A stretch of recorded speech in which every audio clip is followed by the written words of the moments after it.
30 años después, se supone, de cuando sucedió la muerte de Sócrates y no había grabador. Y entonces, antes de morir, Sócrates dice sus últimas palabras. Algunos de ustedes la saben, ¿no?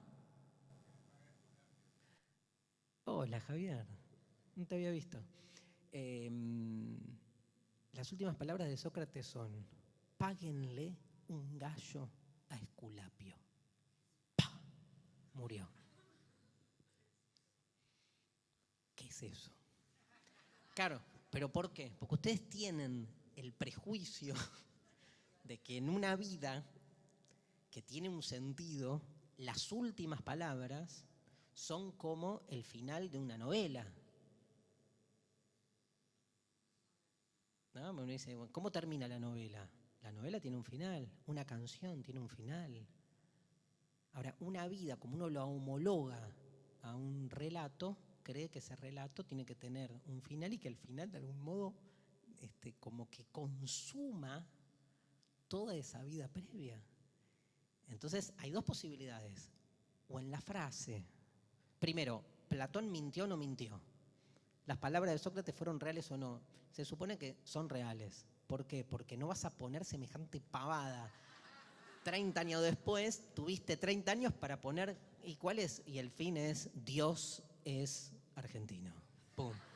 Entonces decís, wow, llegaste, o sea, mentila. No, si hay algo que Sócrates 30 años antes dijo de verdad, fue esa frase, porque si no, no tiene sentido que esté ahí. Bueno, ya esto que dije yo es resultado de 200 tesis de investigación, porque imagínense la cantidad de investigaciones sobre la frase, sobre las últimas palabras de Sócrates, subvencionadas por el Estado. No solo argentino. Tremendo. ¿Qué quiso decir? Hay toda una no nos da el tiempo, pero hay toda una homologación entre la vida de Sócrates y Jesús, muy interesante. A los dos les pasa más o menos lo mismo. La vida, la pasión, la muerte, su historia. Ahora, el tipo dice, páguenle un gallo a Esculapio, y se muere. ¿Qué pasó? Nada, se acordó que le debía. O sea, no pagué la berrap. ¿Qué significa el concepto de la berrap en que está lavando conceptos? No, pero es como que no nos cierra si no tiene ese sentido. Bueno, ¿vieron que les pregunté en algún momento, les conté que una de mis primeras preguntas existenciales o filosóficas era la pregunta por el origen, ¿no? Y no tanto por la muerte. Yo tuve una experiencia cercana, así, de un familiar que se me murió al lado.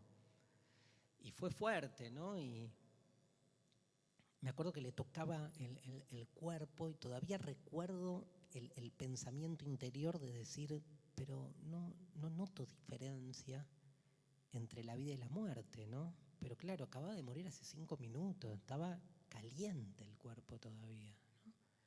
Después, cuando ya estuve en otras situaciones así más normal, que es en un velorio y ver un cuerpo ya muerto hace días, digamos, nada, todo lo que te pasa adentro, pero a mí me pegó más por la cuestión del origen.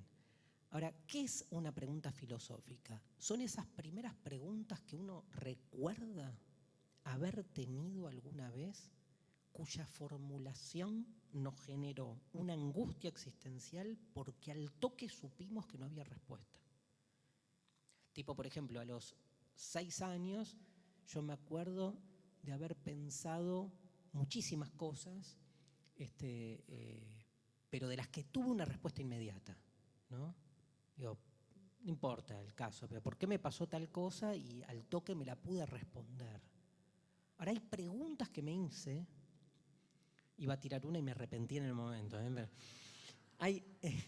Hay preguntas que me hice que cuando me las hice dije, pero no las puedo responder.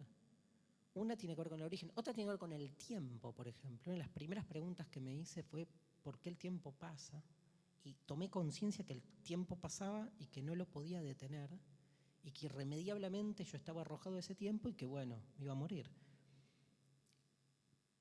Y me mató. O sea, ahí tenía 8 años más o menos, y era como una sensación de angustia, ¿no? Y lloraba. Yo cuando era chico lloraba por las angustias existenciales. Creo que todos en algún punto nos dábamos ese permiso, ¿no? Después uno se domestica a sí mismo de grande y llora por cosas más importantes, ¿no? Y deja de llorar por las angustias existenciales. Entonces, les quiero preguntar a ustedes, ¿se acuerdan ustedes de alguna pregunta existencial y a qué edad, por ejemplo? ¿Alguno se acuerda? ¿A qué edad tuvo esa primera pregunta, ese primer insight así filosófico? ¿Y cuál fue la pregunta? Yo me acuerdo cuando iba a la psicóloga, tenía 7 años, el sentido de la vida, y me acuerdo de dibujar que acá empieza y el círculo y acá termina. ¿Y la psicóloga? Y la psicóloga, no sé, hice un par de años más y después. Pero bueno, ese fue el primero.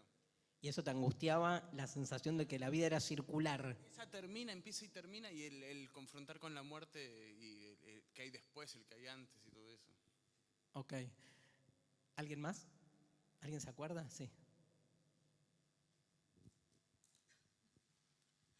Tenía 6 años, me habían regalado un conejito, lo apreté mucho, le di mucho amor y lo maté. Y entonces, al principio me dijeron que era porque le había dado mucha lechuga y se había empachado y se había muerto. Y después, a los meses, me dijeron que había sido por eso, para que no matara al segundo conejito. Y yo pensé que era Dios, digo, o sea, tengo dominio sobre la vida y la muerte de los conejos. Fue muy angustiante. Me encantó. Me encantó. Eso da una persona con una amplia apertura filosófica, como se supone que vos tenés, o una asesina serial encubierta. Así que después pasame tu teléfono, que se lo voy a pasar a mi hermano Mauro Zeta, especialista en descubrir asesinos seriales. ¿Alguien más? ¿Alguien se anima? Sí. Cuando tenía 6, 7 años, leí en el Villiquen la historia del Titanic. Y muy gráfico el Titanic. Te contaba que murió un montón de gente en el mar, con bebés, con todo. Y yo estaba muy angustiado por eso. Después de ese tema, y me obsesioné con el tema de la muerte y el después, mi tío me dice una frase que al día de hoy la pienso y la repienso, que es: la vida es un paréntesis entre la nada y la nada. Tenía 6 años. Un tío copado. Le hacía funerales a las hormiguitas y a los bichos de mi patio que se morían y a cosas así. Pero la historia del Titanic es fuerte, ¿no? En general, porque es la sensación aparte de la imposibilidad de poder hacer algo. La muerte en el mar es una de las muertes más asfixiantes, ¿no? No solo porque te ahogás, sino por esa sensación de no poder resolver. Y en el Titanic todo lo que implica, ¿no? Y después, cuando la película se puso de moda, toda la cuestión social puesta ahí, está buena. Bueno, ¿acá levantó alguien la mano? Sí. No, yo me acuerdo, hace poco, fue el año pasado, un amigo me pregunta, ¿y vos qué querés conseguir para ser feliz? Me pregunta. Así de la nada, hablando por WhatsApp, ¿viste? Y yo me quedé como, mirá lo que me pregunta.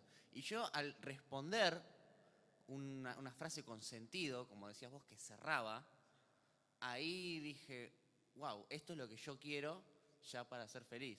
Y también, como decía él, yo por ejemplo con la historia del Titanic, yo la vi, la película no me generó nada, pero por también, uno cuando es muy chico, para mí, una de esas cosas le sorprende mucho y hace que lo impacte. Perfecto. Bueno, ¿alguien más? Ahí adelante. Bueno, por algo están acá, ¿no? No son gente normal. Yo cuando le conté a mi madre divina, que hoy estuve con ella, que iba a estudiar filosofía, mi mamá se puso a llorar. Era otra época. Salíamos de la dictadura, ella tenía un imaginario, Facultad de Filosofía y Letra, terrorismo y drogadicción, ¿no? Una mezcla que ser terrorista y drogadicto al mismo tiempo da un combo tremendo, porque es como que no sos muy efectivo, ¿no? Y le dije, ¿qué pasa? O sea, ¿por qué es la filosofía una de las disciplinas más ancestrales? O sea, que hay en la historia de la cultura. Imagínense las boludeces que decía yo para justificar que en realidad no está. Entonces, no, mal. Y me dijo, así como quien habla para sus adentros y yo la escuché, dijo, ¿por qué me tocó un hijo tan anormal?